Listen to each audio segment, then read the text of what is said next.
Good morning students. +2 English literature class.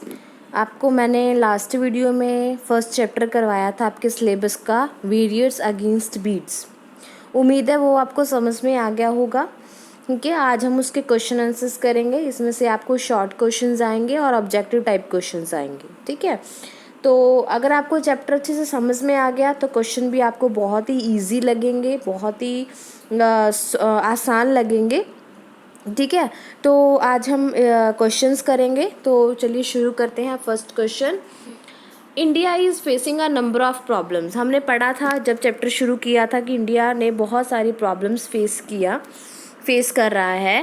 One of them is over population. इनमें से एक है जो बढ़ती हुई आबादी है, क्योंकि हम पूरे वर्ल्ड में दूसरे नंबर पे हैं पॉपुलेशन के मामले में। सबसे पहले चाइना आता है, दूसरे नंबर पे हम आते हैं।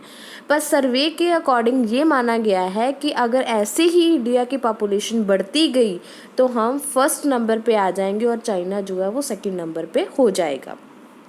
तो ओवर पॉपुलेशन इस प्रॉब्लम में से एक प्रॉब्लम है। Mention 3 big other problems. 3 और बड़ी प्रॉब्लम्स आपने इंडिया की बतानी है।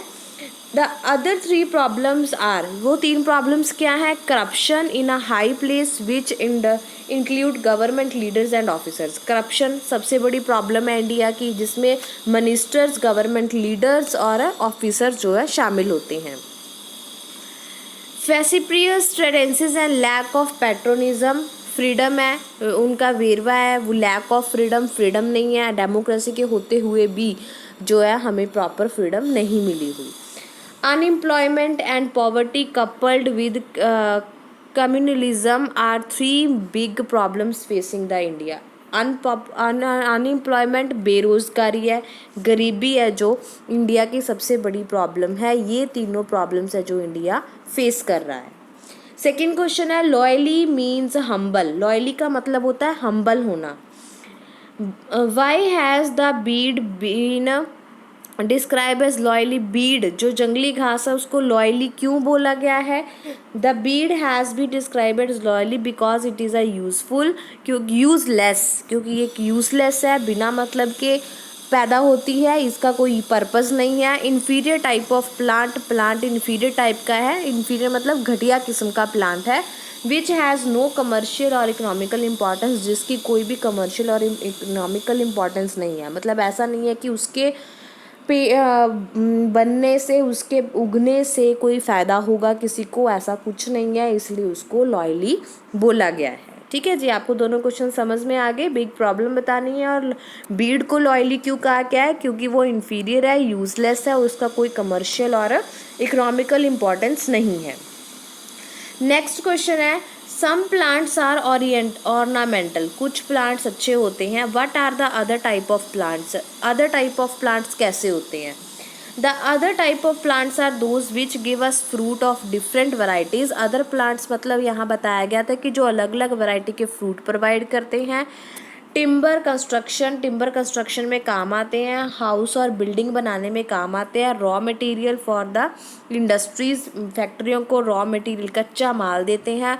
फॉडर फॉर जो कैटल मतलब जो गाय भैंस बकरियों का जो झुंड होता है उसको फॉडर मतलब चारा देना, etcetera. They have a good commercial value. इन सब की जो वैल्यू होती है गुड कमर्शियल होती है। इनको बेचने से जो उगाता है, फसल बीजता है, उसको फ़ायदा होता है। The breed has been described as vicious. A vicious horse is one which had bad habit, beating and kicking. Why has the breed described as a vicious? Vicious का मतलब होता है कि एक vicious घोड़ा जिसकी बुरी आदतें हों, जैसे कि वो काट लेता है, किक करता है, ठीक है। तो बीड को vicious क्यों कहा गया है? तो the weed has been describe as weakest because it causes a good deal of trouble, क्योंकि इसमें डिफ़िकल्टी का कारण है। ये हमने पढ़ा था चैप्टर में कि ये बच्चों के हाथों को भी जख्म कर देता है, इसको उखाड़ना बहुत मुश्किल है, कहीं भी उग जाता है, ठीक है, बहुत हार्ड है। तो ये डिफ़िकल्टीज़ है जो उसका कारण बनता है। At some places it grow so thick and wide that neither farmer nor livestock nor even elephants can प्रिनेटेड इट। कहते कि ये इतना थिक और वाइड होता है कि ना तो इसको फार्मर उखाड़ सकते हैं, ना ही लाइव स्टॉक, और इवन कि एलिफेंट भी इसका कुछ नहीं बिगाड़ सकता। It does a lot of damage to farmers and is no use to man। और ये सिर्फ किसानों का नुकसान करता है और आदमी के किसी काम नहीं आता, इसलिए इसको वीकियस बोला गया है। नेक्स्ट है consult the dictionary and find out the colour of the lantana. आपने डिक्शनरी देखनी है और उसका लेटिना का कलर बताना है। Why did it look as suffering from leprosy. It is a showy flowered genus of shrubs of the verfine family। ये इस मतलब लैटिना की फैमिली बताई गई है कि वो किस फैमिली से है, उसका नाम बताया गया है। नेक्स्ट है why did Lumini walk to sticky path. जो लेमोनी आपको बताया था, चंद्रशेखर लुम्नी जो था जिसने इस पे सर्च की थी, वो क्यों वॉक करता है सिकली पैच, जो पैचेस बने होते हैं उन पे वॉक क्यों करता है। He walked to the sicky patch slightly because the villager objected to moving about after dark. क्योंकि जो विलेजर्स होते हैं object to moving about after dark, villager जो होते हैं अंधेरा होने के बाद मूव करना बंद कर देते हैं, आना जाना बंद कर देते हैं। They thought that my night walk was sign of madness. उनको लगता है कि रात को घूमने वाला आदमी जो होता है वो पागल होता है। How would you describe this belief of the villagers as tradition, superstitious and custom?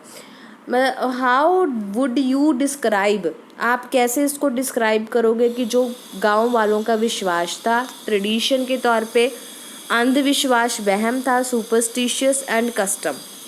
The believe of the villages में बी कॉल्ड सुपरस्टिशियस। विलेजर का जो विश्वास था वो क्या था, सुपरस्टिशियस, वहम भरा था। Lumini used his magnifying glass and examined the sick plant for days but did not find any bug। लेमुनी जो था वो अपने मैग्नीफाइंग ग्लास का यूज़ कर रहा था और उस प्लांट को दिन और रात लगा रहता था एग्जामिन करने के लिए, पर उसको कोई ऐसा बग नहीं मिला, कोई इंसेक्ट नहीं मिला, कीड़ा नहीं मिला जो उसको ख़त्म कर सके। But quality of Lumini's really helped him to find the beneficial bug. किसने सच में उसकी हेल्प की थी बेनिफिशियल बग्स को ढूंढने में।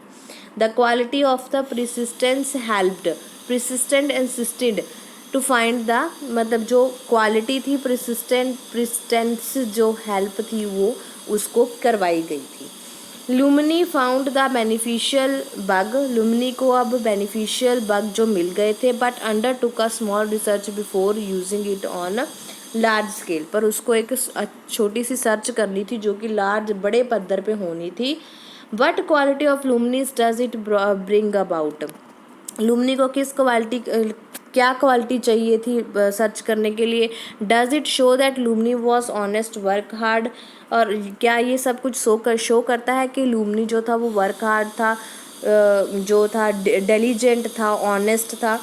Before using the beneficial bug on large scale, जब उसने बेनिफिशियल बग को बड़े पद्धर पे यूज़ करने से पहले क्या किया, Lumini wanted to find out whether the insect could attack and cause trouble for crops, fruit, vegetable, forest, trees and flowers.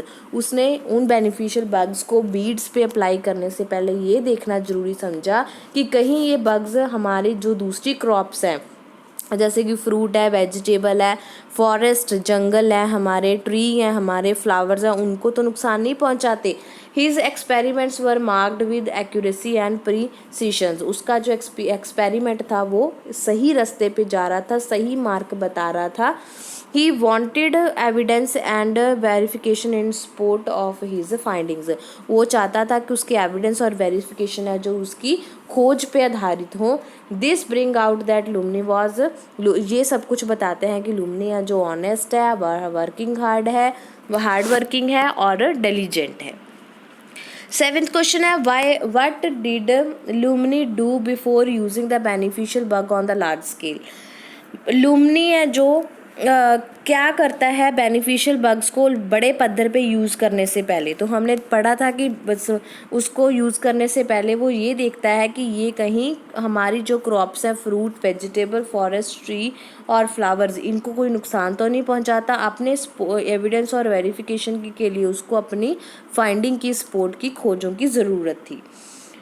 Although Lumini had not studied science as a discipline, उसने छोटे होते science नहीं पढ़ी थी। His contribution to science was substantial, पर उसका जो contribution था साइंस में वो बहुत ही ज़्यादा अच्छा था। What was the two important qualities of scientist? दो आपने क्वालिटीज़ बतानी है साइंटिस्ट की जो उसने यूज़ की थी। The process were minute observation and verification of discovery, उसने मिनट ऑब्जर्वेशन किया, बग्स को दूसरे क्रॉप्स पे छोड़ के उसने ये पता लगाने की कोशिश की थी कि ये दूसरे वेजिटेबल फ्रूट्स वाली फसल को नुकसान पहुंचाते हैं या नहीं, और साथ में उसने अपनी डिस्कवरी की वेरिफिकेशन भी की थी कि हाँ ये दूसरे पौधों को नुकसान नहीं पहुंचाते। नेक्स्ट क्वेश्चन है, why was it creditable for Lumini to find the bug? ये लुमनी को बग्स ढूंढने का क्रेडिट क्यों मिला था? गिव 3 रीजंस, 3 रीजन बताने हैं आपने। He saved the farmer from the damage cause by lantana plant, lantana plant के खतरे से उसने जो है फार्मर्स को बचाया था। He check the growth and spread of the weakest weed and made passage from one plant to the other easy, उसने ग्रोथ और स्पीड चेक की थी बीड्स की, वो कितने तेज़ी से बढ़ते हैं, कितने टाइम में बढ़ते हैं, ये सारा कुछ उसने ऑब्जर्व किया था एक प्लांट से दूसरे प्लांट में।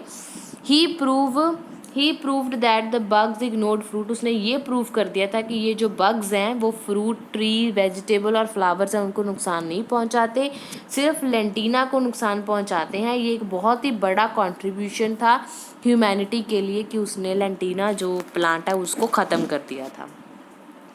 What was the discovery made by Lumini? Lumini ने क्या डिस्कवर किया था? Lumini discover that the pesticides did ignore, उसने डिस्कवर किया था कि जो पेस्टिसाइड हैं, बेनिफिशियल बग्स हैं, वो फ्रूट, वेजिटेबल, ट्री और फ्लावर के प्लांट्स हैं जो उनको तो इग्नोर करते हैं, पर वो सिर्फ किसको खाते हैं?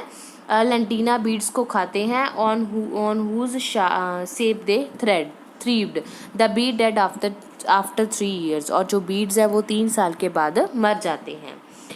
How did Lumini find to happen to find the beneficial parasite, उसको कैसे मिले थे ये बर्ड्स? हमने पढ़ा था चैप्टर में कि उसको कैसे मिले थे। वो ऐसे ही एक दिन जा रहा था तो उसने अपनी वॉकिंग स्टिक से क्या किया था, उनको स्ट्राइक किया था, तो उसमें से बहुत सारे इंसेक्ट जो है निकले थे छोटे छोटे, और वो उड़ना शुरू कर दिया था उन्होंने।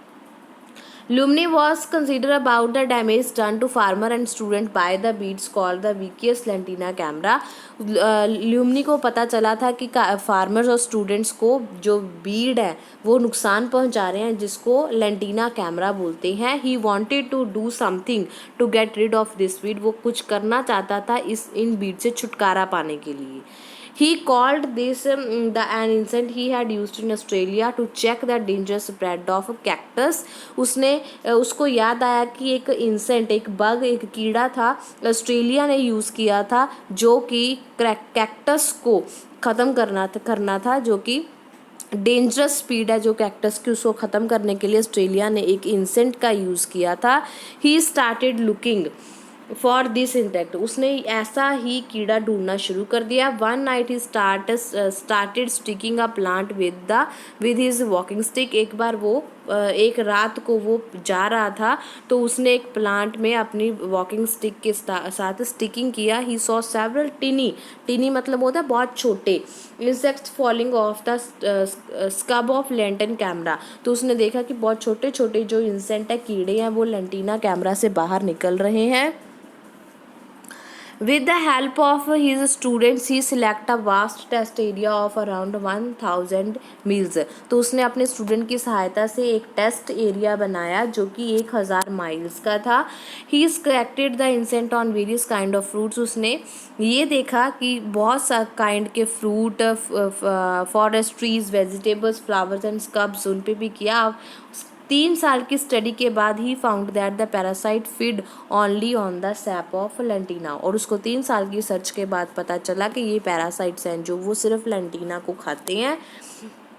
दस ही फाउंड द बेनिफिशियल इस तरह से उसको बेनिफिशियल पैरासाइट मिली which could destroy the dangerous lantana camara, जिसने लेंटिना कैमरा को ख़त्म कर दिया था।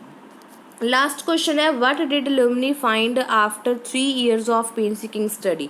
क्या मिला था उसको 3 साल की पेनफुल स्टडी करने के बाद? He found that the pesticide ignore, उसने देखा कि जो पेस्टिसाइड उसने ढूंढे हैं वो फ्रूट, वेजिटेबल, ट्री और फ्लावर्स को तो नहीं खाते, पर किसको एक्सेप्ट करते हैं? लेंटिना वीड को।